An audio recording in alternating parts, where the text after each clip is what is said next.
The punch came fast, hard enough to split his lip before the question even left his mouth. "Think you can just sit in our town like you belong here?" Sergeant Donovan snarled, driving his fist into Alexander Hayes' jaw. The alley behind the Emerald Brew Café echoed with the dull thud of impact.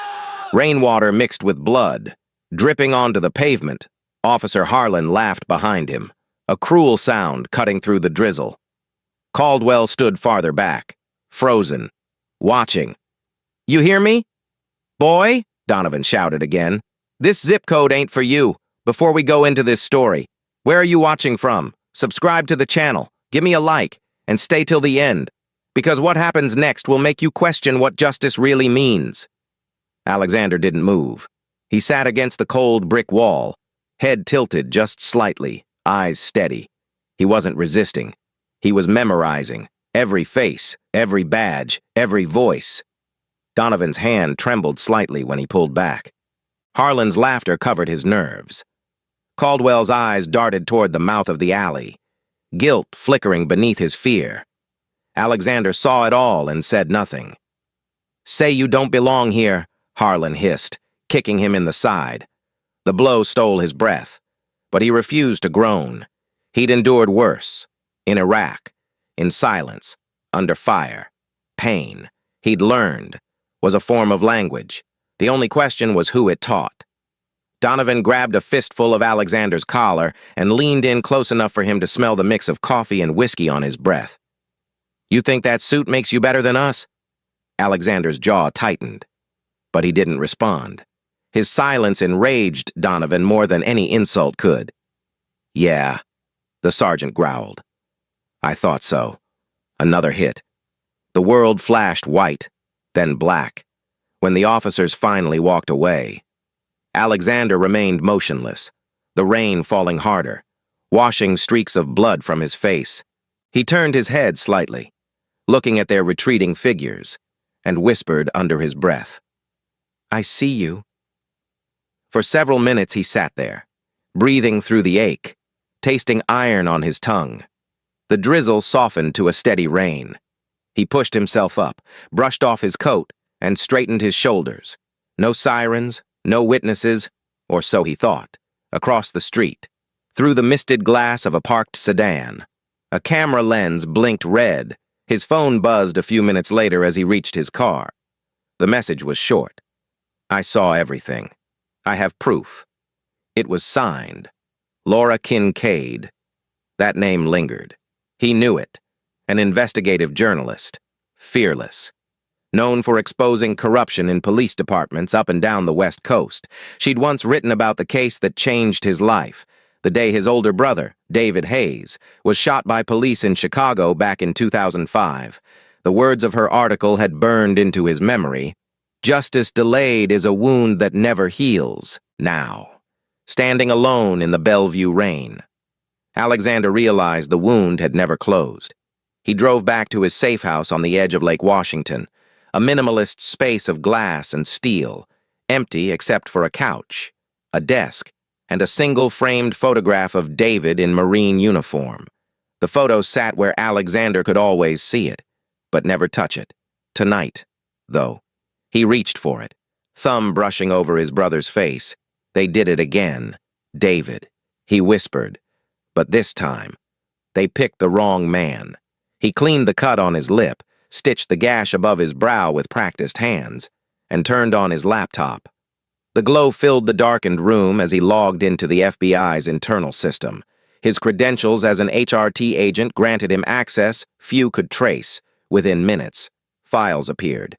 Disciplinary records, complaint lists, hidden settlements, Donovan, Michael, 25 excessive force complaints, Afghanistan veteran, bribery suspicion in 2022, Harlan, James, gambling debts, 2 suspensions, ex-wife filed restraining order, Caldwell, Ethan, clean record, except for a private insurance lien, $75,000, child with congenital heart condition. But then Alexander's scrolling stopped cold. A detail in Donovan's record caught his eye. Unit assignment, Kandahar. 3rd Battalion, 2004. Attached, Agent David Hayes. His pulse slowed. Donovan had served with his brother. Maybe even the day David died. That meant the man who had just punched him in an alley once stood shoulder to shoulder with his family's blood. The rage that followed wasn't loud. It was quiet, controlled. The kind of fury that built plans, not chaos. He leaned back, staring at the screen until his reflection blurred. Then he began typing, fast, methodical, notes, timelines, behavioral triggers. He pulled out a notepad and wrote 2 words in black ink. Project Rainier. This would not be about revenge. It would be about exposure, precision, the dismantling of power from the inside out. He activated his drone console. A low hum filled the room as a black surveillance drone rose from the table and hovered near the ceiling. He calibrated it for night flight. Infrared, silent propellers. Its lens blinked alive. From this moment, he would know every move they made. Outside, the storm intensified. Bellevue's lights shimmered on the water like broken glass. Alexander opened his encrypted phone and typed one message to the unknown journalist. Tomorrow, noon. My location. Bring the video. Across town. Laura Kincaid replayed the footage she'd captured. The images were brutal. Donovan's fist, Harlan's kick, the blood against the wall. She zoomed in and froze on Donovan's badge number. She whispered to herself, "You just destroyed your career. Michael." Then she uploaded a copy to a private cloud. Midnight came quietly. Alexander stood by the window, looking out over the city. He pressed his palm against the glass, feeling the vibration of rain beneath his hand. For years, he'd believed justice could be served through order, through the system, but standing there, bruised and bleeding. He realized systems were only as clean as the people who ran them. He wasn't going to fight them with bullets or fists. He'd fight them with truth, with exposure, with fear, the kind that crept in slowly and never left. He looked once more at his brother's photo. "You wanted peace," he murmured, "but peace won't come until they pay." He turned back to his monitors. 6 glowing screens filled with data, maps, and profiles.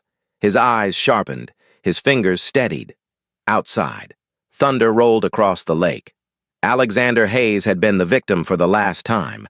Project Rainier had begun. By dawn, the storm had passed, but Alexander's mind hadn't rested. The sound of rain still echoed in his skull, each drop reminding him of fists against flesh. He sat before his monitors, coffee steaming beside the keyboard. As the first light bled through the glass walls of his safe house, he'd spent the entire night diving into data, personnel files, complaint records, sealed court transcripts. What he found didn't surprise him. It sickened him. Donovan, Harlan, and Caldwell weren't just 3 bad cops. They were symptoms of a disease that festered behind polished precinct doors. And Alexander, for the first time since returning from Iraq, felt purpose cut through his exhaustion like a blade. He opened the internal FBI case database again, this time linking local law enforcement files through a secure backdoor channel. The screen filled with names and dates. Sergeant Michael Donovan, decorated veteran, wounded twice overseas, awarded commendations that now read like a eulogy for a conscience long gone. But beneath the surface, the rot was visible. 25 excessive force complaints over the past decade. 3 civil settlements totaling nearly $2 million. Each case dismissed, each complaint buried. Then he saw a line that made his pulse still. 2018, unresolved homicide, subject involved, case sealed by IA at request of Captain Reed. Alexander saved the file under a new directory labeled Proof 1. Next, James Harlan. The man had the look of someone who fought everyone, including himself. The record read like a spiral. Gambling debts, loan sharks, disciplinary warnings, and a pending divorce finalized 2 months ago. Harlan had emptied his pension fund for a poker habit that never died. He was broke, angry, and desperate to feel in control.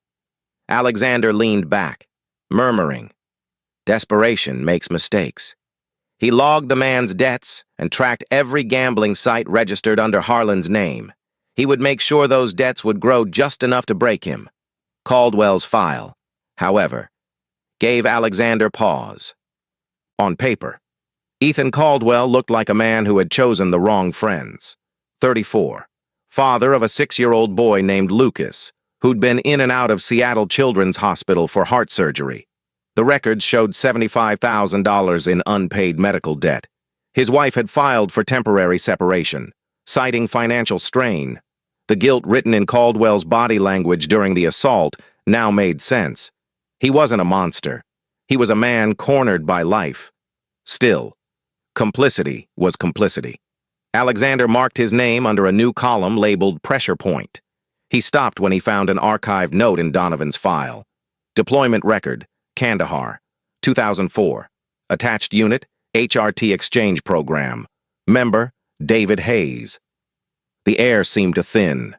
David's name stared back at him like a ghost. He reread it twice, then a third time. Donovan had served alongside his brother, which meant that Donovan wasn't just another violent cop. He was a man who carried old hatred, perhaps guilt, from a war that had chewed them both up. Alexander could almost hear David's voice again, calm and steady. You can't fix a system that denies it's broken. Alexander's jaw tightened. Donovan had killed before, legally, overseas, and now illegally at home. The difference was paperwork, not anymore. Alexander whispered. He opened his encrypted email client and composed a message under an anonymous alias to Seattle's Internal Affairs Division. The subject line read, "Bribery Evidence, Sergeant Michael Donovan, Bellevue PD." The body contained an anonymous tip with details from Donovan's financial records. $12,000 unreported, transferred from a known narcotics informant 3 years ago. He attached documents, altered the metadata, and hit send. It wasn't enough to destroy him yet. It was enough to make him paranoid. Next, Alexander began stage 2. He imported a surveillance photo of Donovan from a city event, ran facial scans, and used his FBI-grade AI imaging tool to create a deepfake video. Donovan in a compromising position with a woman who wasn't his wife. He didn't intend to leak it publicly, only to plant it in the right inbox. A seed of chaos. He sent it from an untraceable address to Donovan's personal email, knowing his wife would find it. The system's timer scheduled it for 7 o'clock, just as the sergeant would be pouring his first cup of coffee. Then, using the drone's feed, Alexander zoomed in on the dim light of Donovan's suburban home across the lake. He saw him pacing inside his kitchen as the email notification popped up on his phone. Seconds later, his wife's voice echoed faintly through the open window, angry and breaking. Alexander turned off the audio and sat in silence. He wasn't proud, but justice, he reminded himself, rarely came clean. He drove downtown that afternoon to meet Laura Kincaid. The rain had returned, soft but persistent, turning Seattle's skyline into a watercolor of gray and silver. He found her waiting in a corner booth of a small law office cafe, her camera bag beside her, expression sharp but cautious. "You look better than you did yesterday," she said quietly. "I've had worse days," he replied, sliding into the seat across from her. "I watched the footage again," she said, lowering her voice. "If I release it, the department will bury me before it buries them. That's why you won't release it," he said. "Not yet." Her eyes narrowed. "So what's your plan? Agent Hayes?" He took a slow sip of coffee, meeting her gaze. "I'm going to make them destroy themselves." She didn't respond at first. Studying him. "You sound like a man who's done this before?" "I've done worse," he admitted. He told her just enough. About Project Rainier, about the files, about the connection between Donovan and David. Her face softened when she heard his brother's name. "David Hayes," she said quietly. "I remember that case. I covered it for the Tribune." Alexander nodded. "He died because someone fit the description." Laura's hands tightened around her mug. "Then let's make sure his name means something." They spent an hour outlining the plan. She would track the public side, court leaks, background whispers, media timing. He would handle the invisible war, data, deception, and control. "Don't contact me directly," he told her as they stood to leave. "I'll find you." Back at his safe house that evening, Alexander monitored his traps taking hold. Donovan's phone records spiked with calls to internal affairs and his precinct captain. His wife had left their home by noon. Caldwell, meanwhile, had logged into his department database from a hospital network, searching pediatric charity programs, likely for his son. And Harlan? He'd spent 4 hours gambling online, losing money he didn't have. Alexander smirked. "You're all walking yourselves to the edge." Near midnight, an alert pinged across his monitor. Donovan's precinct file had been flagged for review by Internal Affairs.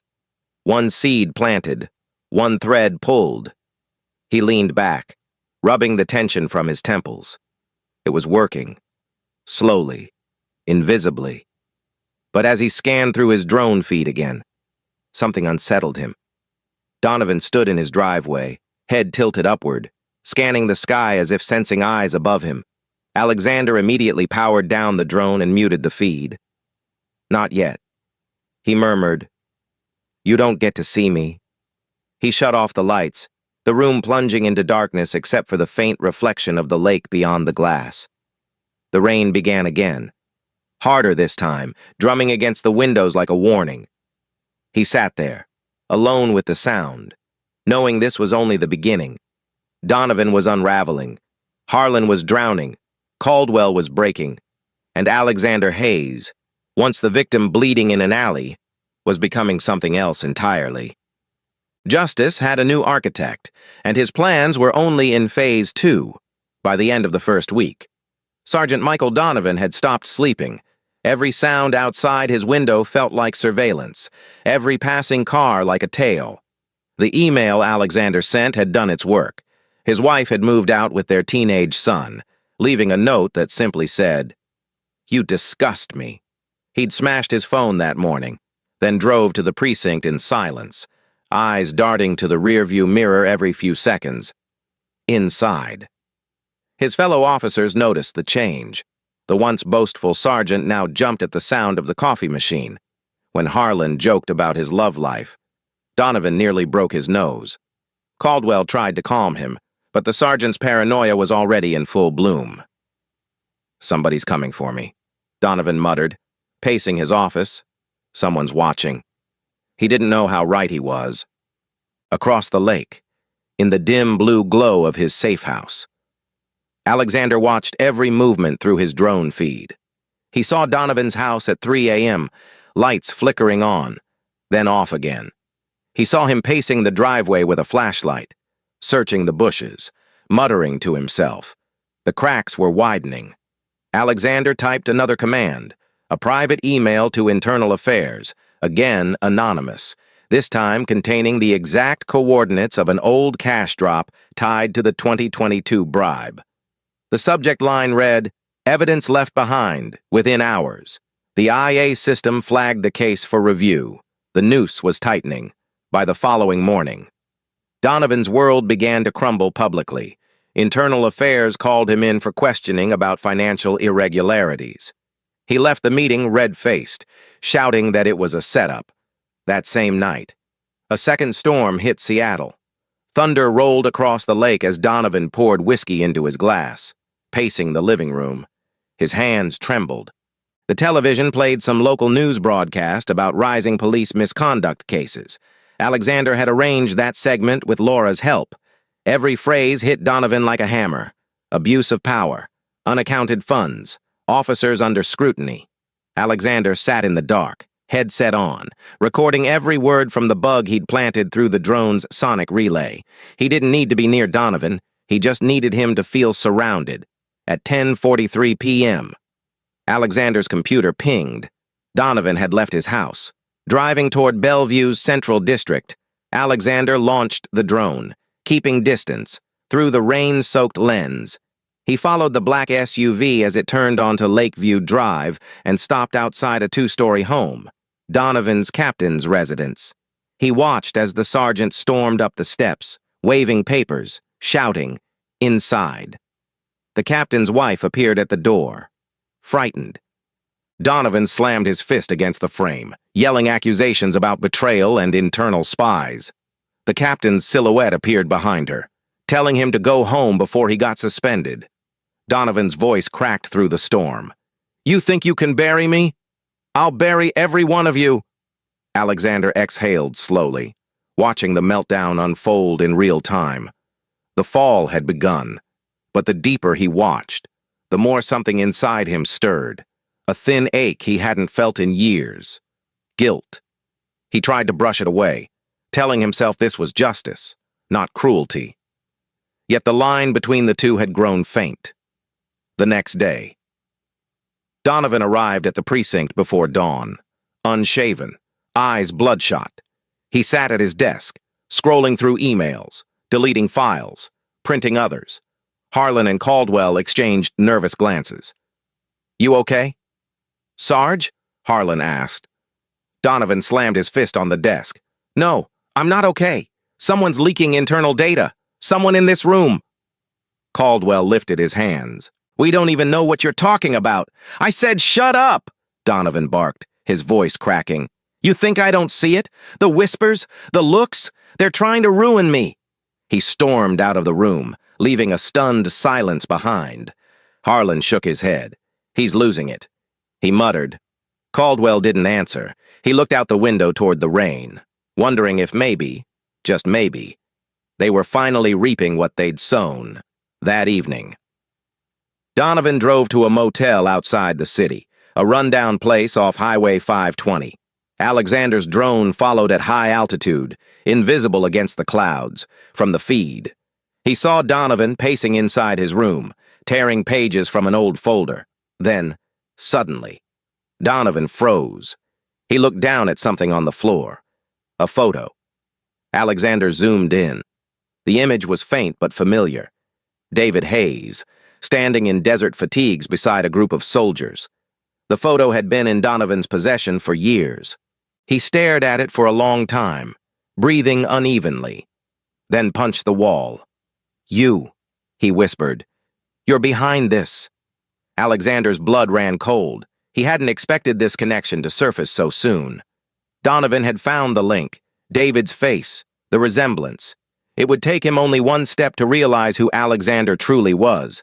At 2 a.m., Alexander's motion sensors triggered, camera feed, Donovan breaking into the safe house. The lock had been bypassed, expertly. The sergeant moved like a man who'd done this before. Gun drawn, flashlight sweeping across the darkened interior. Alexander was watching from a separate location across the water, controlling the house remotely. The feed showed Donovan's flashlight land on the framed photo of David Hayes. The man froze, slowly. Realization dawned. His jaw slackened. "You've got to be kidding me," he whispered. He turned, scanning the room. "So you're the brother," he muttered. "The one that got away." He chuckled bitterly, lowering the gun for a moment. "All this time." His voice dropped to a growl. "You think you can haunt me? You think you can turn my life into hell?"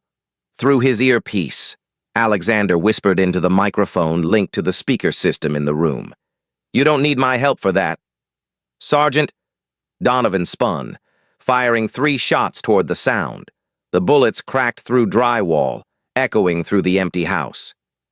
Alexander watched calmly from his hideout, eyes fixed on the monitor. "Every bullet you fire digs your grave deeper," he said quietly. Donovan's breathing turned ragged.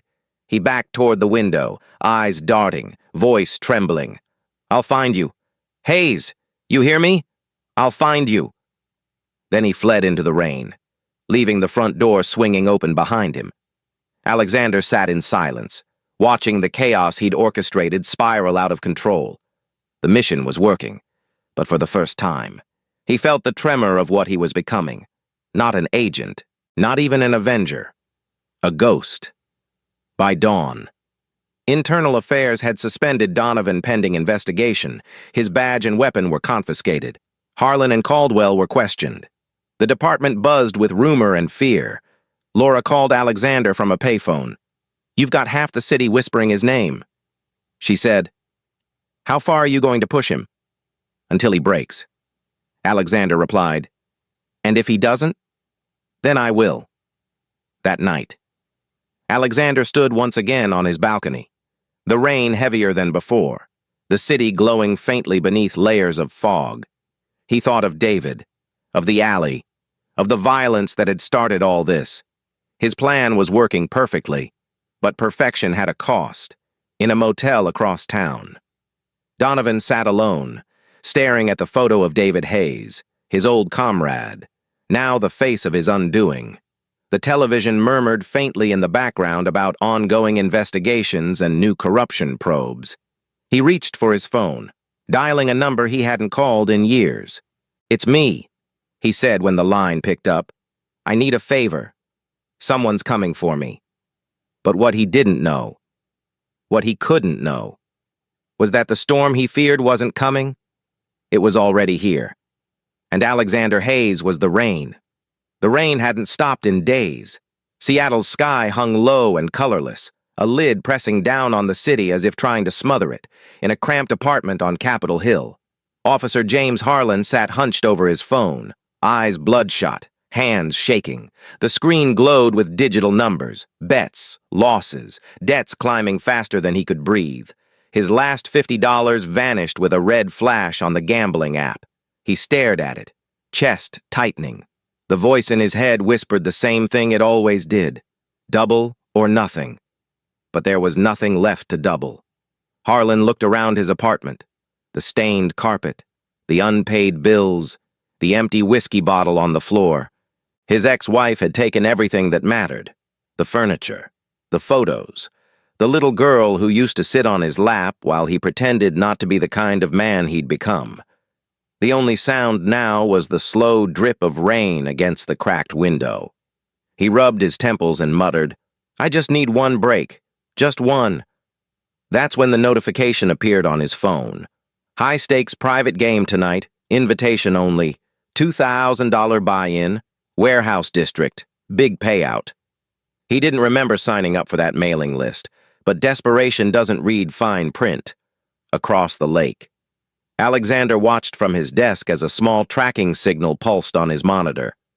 He'd planted it in Harlan's digital footprint, one of dozens of subtle manipulations he'd designed, every opportunity Harlan thought he was finding.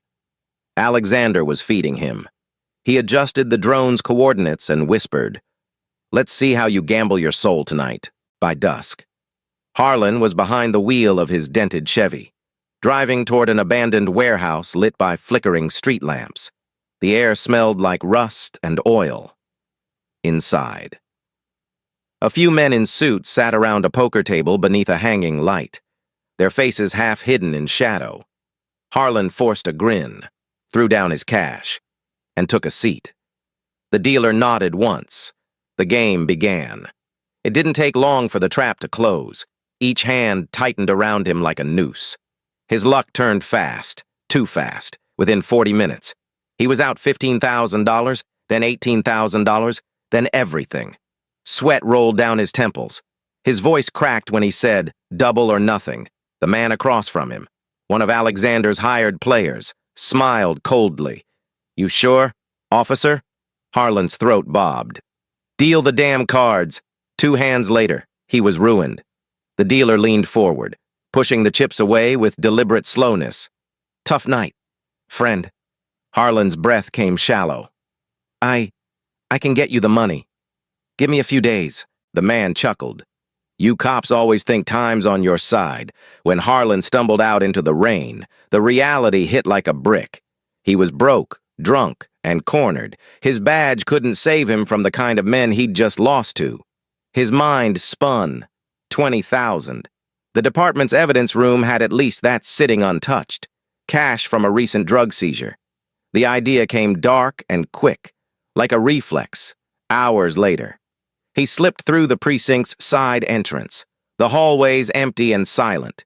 He bypassed the security camera he'd once helped install, used his clearance card, and opened the storage vault. The fluorescent lights hummed overhead. He took the bundle of marked bills, stuffed them into a duffel bag, and told himself it was just a loan. He'd win it back. He'd fix everything. But deep down, He knew that was a lie. Alexander watched the theft live through a hijacked security feed. He didn't move. He didn't need to. The self-destruction was happening exactly as planned. Still, there was no satisfaction in watching a man dig his own grave. Only silence. By the next afternoon, Harlan was back at his apartment. Soaked in sweat and guilt, he laid the stolen cash on the table. Staring at it like it might start speaking, he whispered, "One win, and I'm out." But his phone stayed dark. No new games, no second chances. Just a single text message from an unknown number. "How much more are you willing to lose?" "James?" He dropped the phone as if it were burning. Across the city. Alexander closed his laptop, took a slow breath, and whispered, "Time for your confession." That night, Harlan returned to the warehouse, hoping for redemption. Instead, he found the same table empty, the chairs overturned, and a single envelope waiting. Inside was a printed photo. Him, stealing from the evidence room. Below it, typed words, "You lose again." He froze, eyes wide, then shouted into the empty room, "Who's doing this?"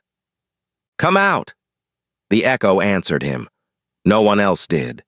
By dawn, he was sitting in his car, gun in hand, the barrel shaking near his temple.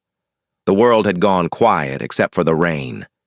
Tears mixed with sweat as he whispered to no one, "I didn't mean for it to be like this."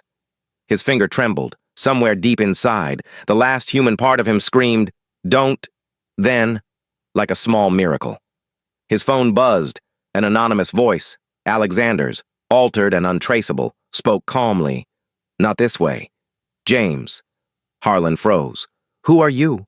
"Someone who knows what you did," the voice replied. "And someone who knows what they did to you." "I can't do this anymore," Harlan said, voice cracking. "You can," Alexander said softly, "and you will. You're going to tell the truth." Harlan's hand lowered slowly. The gun dropped to the passenger seat. He sat there, sobbing quietly. Alexander ended the call and dialed 911, masking his number. "There's an officer in distress at Capitol Hill Apartments." He said, "Send someone now." An hour later, 2 patrol cars arrived. They found Harlan still sitting in his car, head bowed, weapon on the floorboard. He didn't resist when they took it. He just whispered, "I'm sorry," again and again. That night, news spread through the precinct. Harlan had confessed to theft under stress and was placed on immediate suspension. Caldwell found him in the locker room before he left, eyes hollow. "Why'd you do it?" "Man?" he asked. Harlan's voice was barely a whisper. "Because I already lost everything." Caldwell hesitated, guilt flickering across his face. "They're coming for all of us. James, you feel it too, right?" Harlan looked at him for a long moment, then nodded. "I think we already let them in." Across the water, Alexander sat watching the reports unfold on his monitor. The system was fracturing. Donovan was paranoid. Harlan was collapsing, and Caldwell was next. Yet the deeper Alexander sank into his operation, the less he recognized himself. His apartment felt colder. The reflection in the window looked older. The justice he'd promised David was taking him with it. He typed a single note in his digital journal. "Remind yourself, this is not revenge, it's repair." But even as he wrote the words, they didn't feel true anymore. That night, as Harlan's mugshot appeared on the news and rain whispered against the glass, Alexander whispered back to the storm. "2 down?" Then, after a long pause, his tone softened. "But how many more before I lose what's left of me?" The question lingered unanswered, swallowed by thunder rolling in from the sound. The rain fell harder, washing Seattle clean, or maybe just making it look that way. Ethan Caldwell had never feared silence before. But now, in the gray light of dawn, silence felt like judgment. The precinct was nearly empty, just the hum of computers, the hiss of a coffee machine, and the soft tap of his own anxious fingers against the desk. The walls seemed to close in tighter every day, Donovan was suspended, Harlan was gone, and rumors moved through the department like fog, thick, shapeless, and suffocating. Caldwell had always believed he could keep his head down and survive, that if he played by enough of the rules, the system would protect him, but the system was cracking, and he was standing in the fracture line. He looked down at the photo of his son, 6 years old, cheeks pale from another round of heart treatments. Lucas was the reason he wore the badge, the reason he still got up. But even that reason was starting to feel like an illusion. The phone buzzed once, a message from an unknown number. Lucas deserves better. Help me, and I'll help him. No name, no signature, just a link. Caldwell's finger hovered over it, his instincts screaming not to. But desperation speaks louder than caution. He tapped. The screen opened to a medical charity page, a foundation promising full coverage for pediatric heart surgery. Funded by anonymous donors for public servants in need, it felt too precise, too personal, yet a part of him, the father part, wanted to believe it was real. Across the city. Alexander watched from behind his screen as Caldwell clicked. His program tracked every move, the pause, the breath, the moment of hope before skepticism set in. Alexander leaned back and murmured, "You're still human. Ethan, that's what's going to save you." He had spent the last 2 weeks observing Caldwell, noting the guilt that haunted his posture, the hesitation before he followed orders, the small acts of decency the others mocked him for. He wasn't clean, but he wasn't lost either. If Alexander could break through his fear, maybe something redemptive could still come from this wreckage. That afternoon, Caldwell drove to Seattle Children's Hospital. The parking lot shimmered with puddles, reflecting the washed-out sky. Inside, he sat beside his son's bed, holding the boy's small hand, the IV line taped across his wrist. Lucas smiled faintly and whispered, "Did you bring me the police badge?" "Daddy." Caldwell forced a smile, unclipping it from his chest. "Only for a minute. Champ." The child pressed it against his heart. "It's heavy," he said softly. Caldwell's throat tightened. "Yeah," he murmured. "It always is." When he stepped outside, the rain had returned, fine and steady. A man stood under the awning near the entrance, hands in pockets, wearing a black coat. Caldwell almost walked past him until the man said, "You love your boy." The voice was calm, deep. Caldwell stopped cold. "Do I know you?" The man turned slightly, and though the face was unfamiliar, the eyes were deliberate, focused. "Not yet," Alexander said. "But I know you." Caldwell's pulse spiked. "What's this about?" "Donovan, Harlan, you know something about both of them," Alexander replied. "And you know it's only a matter of time before Internal Affairs starts digging." "I don't know anything," Caldwell said quickly, voice sharp with fear. "Then you should start remembering," Alexander said, stepping closer. He handed him a small envelope. Inside were photos. Donovan at a warehouse, blood on his knuckles, standing over a man's body. He killed that suspect in 2018. You were there. You filed the report that covered it up. Caldwell froze. His lips parted. But no sound came out. He stared at the photos, each one like a blow. "How did you get these?" he whispered. "I don't need you to ask how." Alexander said quietly, "I need you to decide what kind of father you want to be." They stood in silence under the awning, rain whispering against concrete. "Finally," Caldwell said, "what do you want from me?" "Proof," Alexander said. "The internal file that shows what really happened that night. You get it to me, and I make sure your son gets the surgery. No police, no threats, just truth." Caldwell looked at him long and hard. "You're FBI, aren't you?" Alexander didn't answer. His silence was enough. That night, Caldwell sat in his car outside the precinct for almost an hour before going in. Every instinct told him to walk away, to pretend he'd never seen that man or those photos. But the memory of his son's pale hand clutching his badge kept him there. He slipped into the records room using his keycard, scanning the shelves until he found the old case file, Incident 1194B, March 17th, 2018, Officer Involved Fatality. He opened the folder. The paperwork was thin, too thin. The witness statement was missing. The suspect's name was crossed out, and on the last page. Donovan's signature gleamed in blue ink. Caldwell's hands shook as he took photos of every page, then carefully put the file back. When he stepped into the parking garage, a familiar voice stopped him. "Working late. Partner?" Donovan's tone was light, but his face wasn't. He stepped out from behind a pillar, eyes bloodshot, gun holstered but ready. "You've been jumpy lately. Ethan, that's something you want to tell me?" Caldwell swallowed. "Just doing inventory." "Funny," Donovan said, taking a step closer. "Because Internal Affairs says someone's been leaking files. Now, I'm not saying it's you, but if it were, you'd better pray I find you before they do." Donovan's hand landed on Caldwell's shoulder, heavy and final. "You know what happens to rats." Then he smiled, patted his cheek, and walked away. The echo of his boots faded into the rain. Caldwell stood there shaking until his phone buzzed again. A new message. "Meet me, tomorrow, Rainier Park, noon." He showed up on time, wearing plain clothes, the city cloaked in mist. Alexander waited near the fountain, umbrella in hand, no threats, no weapons, just two men in the rain. Caldwell handed him a flash drive. "Everything's on there," he said.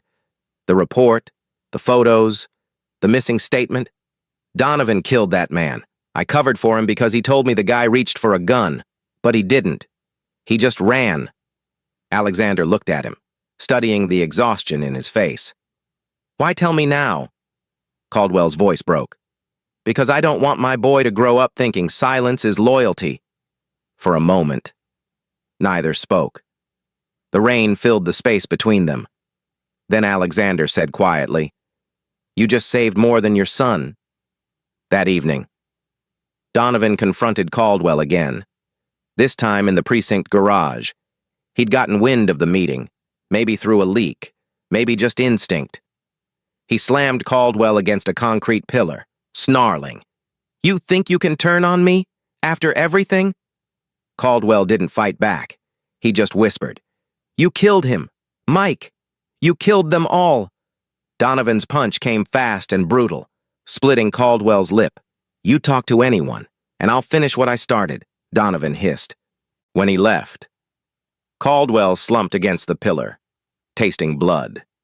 He looked up at the ceiling, at the flickering fluorescent lights, and whispered, "It's done." Then he took out his phone and hit send. The file transferred to Laura Kincaid, across town. Alexander watched the upload complete, the green bar filling on his screen for the first time in weeks. He allowed himself a small, weary breath. One truth freed, one soul cracked open. But as thunder rolled over the lake and the city lights blurred through the rain, he knew the next move would not be his. Donovan was cornered now, and cornered men don't surrender. They hunt. Alexander shut off his computer and whispered to himself, "The storm's coming. David. And this time, it's coming for all of us." The night began quiet. Too quiet for what was coming. A cold mist drifted across Lake Washington, fog curling around the windows of Alexander's safe house like a warning he chose to ignore. Inside, the room glowed in shades of blue and gray from the monitors lined along the wall. Dozens of live feeds flickered, security cameras, traffic junctions, drone visuals hovering above the city. On one of them, the faces of Michael Donovan and James Harlan appeared. Stepping out of a black SUV parked 2 blocks away, Donovan's jaw was tight, eyes bloodshot, gun at his hip. Harlan followed, shoulders hunched, shaking, his face pale under the flickering streetlight. They moved with purpose, the kind that comes from fear disguised as courage. Alexander's heart beat steady. He'd known this would happen. He had been waiting, down in the living room, Hidden cameras blinked red behind bookshelves and lamps, every angle covered, every second recorded. A single light illuminated the table where Alexander had laid out three things: a bandage roll, a small camera, and his FBI credentials. He checked the timestamp on his laptop. 10:47 p.m. Then, a faint sound, tires crunching gravel, headlights slicing through the fog. He didn't move. He whispered to himself. Let it happen. Outside. Donovan's boots splashed through puddles as he approached the front door. You sure he's here? Harlan muttered. Donovan didn't answer. He raised his hand, signaled silence, and tried the knob. It turned easily. Unlocked. He grinned. Welcome home, soldier, he whispered, and kicked the door open. The camera captured everything, the door slamming against the wall, the two men entering like wolves. Alexander stood calmly by the window, facing them, unarmed. Evening. Sergeant, he said softly. I was wondering when you'd arrive. Donovan's smirk faltered. You think this is funny?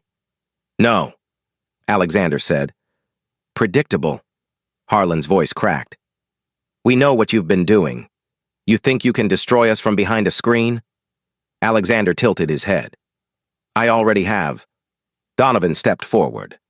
Gun drawn, the metal glinting under the low light. You've got some nerve, showing your face after what you've done to my life. I haven't done anything to your life, Alexander replied, his tone even. You did. I just made sure the world could see it. Donovan's hand trembled. You think you're some kind of hero?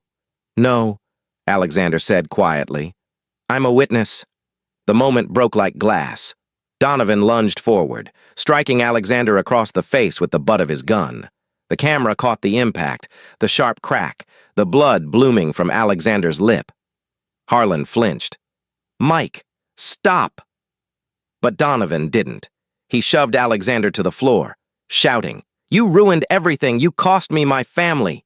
He kicked him once, twice, each hit heavier than the last. Alexander's breath came shallow, but his eyes never left Donovan's. You killed my brother, he said softly. In Kandahar. You pulled the trigger and called it an accident. You remember that? The words froze Donovan mid-swing, his face twisted, confusion turning to disbelief. David Hayes, he whispered. You're his brother. Alexander nodded, blood at the corner of his mouth. Now you understand. Donovan's fury returned in a surge. You think this makes you righteous? You think exposing me makes you a man of justice? You're just like me. He pressed the gun to Alexander's forehead, finger tightening on the trigger. Say it! But Alexander didn't flinch. He looked straight into the barrel and whispered, Justice isn't about you. Michael, it's about the people you destroyed. The sound that followed wasn't a gunshot. It was the soft click of a safety being disengaged. From behind Donovan, Caldwell's voice came through the doorway, shaking but clear. Put the gun down. Mike! Donovan spun around, stunned. You? Caldwell's eyes were red, his uniform soaked from the rain. It's over. The FBI's already on their way. Donovan laughed bitterly. You called the feds? You think they'll save you? He turned the gun toward Caldwell. You're as guilty as the rest of us. Maybe, Caldwell said, stepping closer. But at least I can still face my son. Donovan's jaw tightened. He started to raise the gun again, but Alexander moved first. In one swift motion, he grabbed Donovan's wrist, twisted, and drove his shoulder forward. The gun fired once, the bullet tearing into the wall. They struggled, the sound of rain and thunder merging with grunts and broken glass. Then, another shot, louder, final. Donovan staggered back, clutching his shoulder, the gun clattering to the floor. For a moment, everything went still.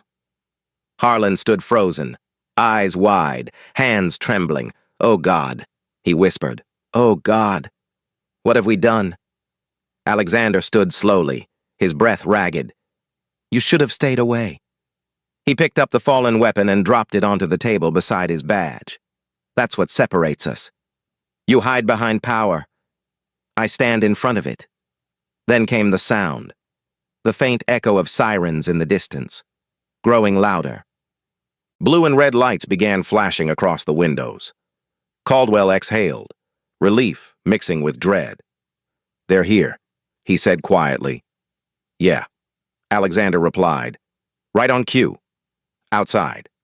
FBI SWAT vehicles screeched to a halt.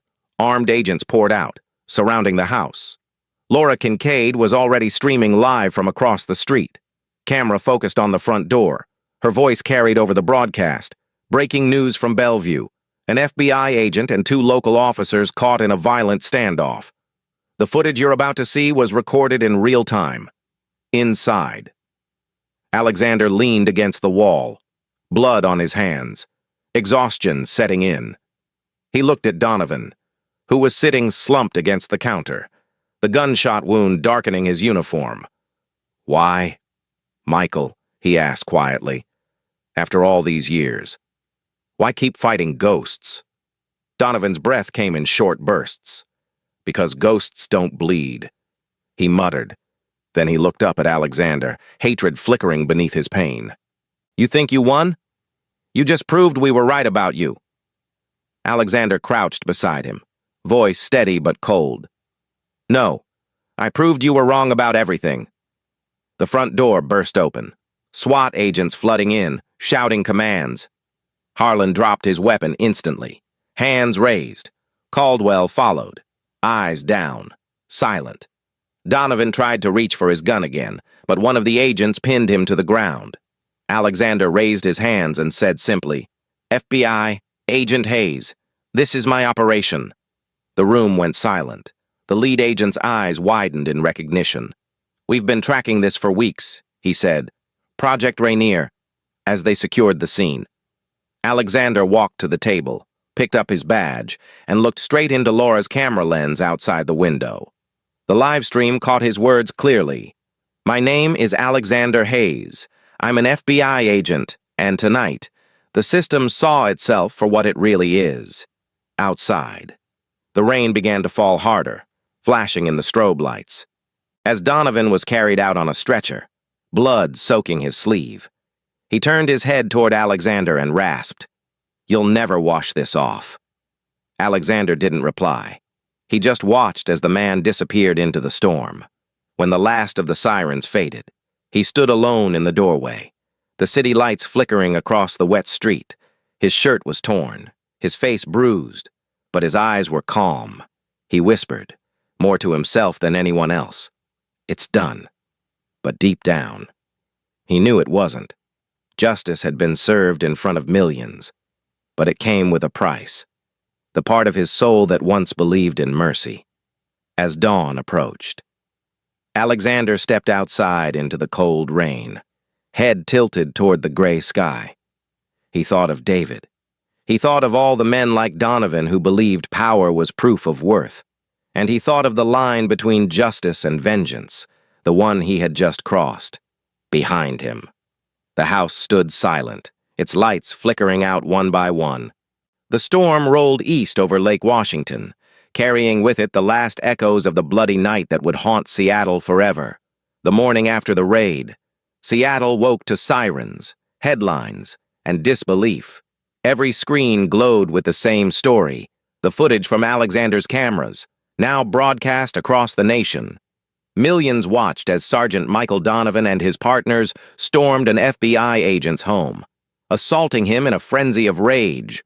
The video cut sharply to Alexander's bloodied face as he said, "I'm FBI, and my brother was David Hayes." That sentence ignited a wildfire. Within hours, the clip had gone viral, climbing to the top of every news cycle, every social feed, every conversation from city halls to diners. Protesters poured into the streets outside Precinct 42, holding signs that read, "Justice for Hayes and no more blue walls." The rain kept falling, but the city didn't stop. Seattle was burning, not with flames, but with truth. Donovan's arrest came first. He was charged with assaulting a federal officer, obstruction of justice, and, after Caldwell's evidence surfaced, murder in the 2018 case he'd buried. Cameras caught his walk into the courthouse, face pale, eyes hollow, once the predator, now the prey. He refused to look at Alexander during the arraignment, but his lawyer's trembling hands told the story. The case was airtight. 2 weeks later, a jury delivered what the city had waited to hear: guilty on all counts. Donovan was sentenced to life without parole. 18 months later, he'd be found dead in prison, stabbed by another inmate who claimed he just wanted to silence the ghost. Harlan's fall came slower, crueler. The department cut him loose. His debts consumed him. His drinking worsened. He became a ghost in the bars of Capitol Hill, a man people avoided making eye contact with. One night, he was found slumped over in his car, an empty bottle on the seat beside him, his badge lying on the dashboard. Liver failure, the coroner said. But Alexander knew the truth. It wasn't the liquor that killed him. It was the weight of his own choices. Caldwell's fate was quieter but no less tragic. His cooperation with the FBI earned him a reduced sentence, 5 years, suspended with time served in witness protection. His name was erased from Seattle's registry. His family relocated under new identities. His son, Lucas, received the surgery that saved his life, but Caldwell wasn't there to see it. The government kept him isolated, moving him from one small town to another. The price of conscience, Alexander thought, was loneliness. In the months that followed, Project Rainier became a landmark case study inside the Bureau. The footage, the manipulation, the precision. It was both admired and feared. Officials praised Alexander publicly, but privately questioned the morality of what he'd done. He was called to testify before an oversight committee.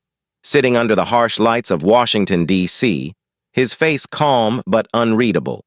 When asked if his actions had violated FBI protocol, he answered simply, "No, ma'am. My actions exposed those who already had." The room fell silent. The committee moved on. No charges, no commendations, just silence. A bureaucratic way of saying you did what we couldn't, but don't ever do it again. Laura Kincaid's documentary, The Rainier Reckoning, aired 6 months later. It opened with the first punch at Emerald Brew and ended with Alexander standing in the rain, staring out over Lake Washington. The film won awards, sparked debates, and reopened dozens of old cases in Seattle. The city's police chief resigned. The mayor announced sweeping reforms, body cams linked directly to federal servers, an independent oversight board, and the dissolution of Precinct 42. For the first time in years, people began to believe that accountability might be real. But Alexander didn't celebrate. He left the bureau quietly, filing his resignation with a single sentence: "Justice is not a job. It's a burden." He moved to a small apartment above a bookstore in downtown Seattle, living in shadows by choice. He still met Laura from time to time, once on a ferry, once in a cafe near Pike Place. Each time, she'd ask the same question: "Do you ever regret it?" And each time, he'd give the same answer: "I regret what it cost, not what it changed." The unspoken truth hung between them. They both knew that some stains never washed away. One rainy evening, a year after it all began, Alexander returned to the same seat at Emerald Brew. The cafe had been renovated, brighter now, filled with chatter. He ordered the same salad he had the day Donovan's words started it all. The waitress didn't recognize him. No one did. He liked it that way, through the glass. The lake shimmered under streetlights, just as it had that first day. The memory played in his mind, not as pain anymore, but as clarity. He thought of David, of the brother who died in another lifetime, whose ghost had guided every step of his mission. He imagined what David would say now. Maybe that vengeance and justice were never the same thing, that healing couldn't come from destruction. Alexander smiled faintly. "You were right," he whispered, "but I had to see it for myself."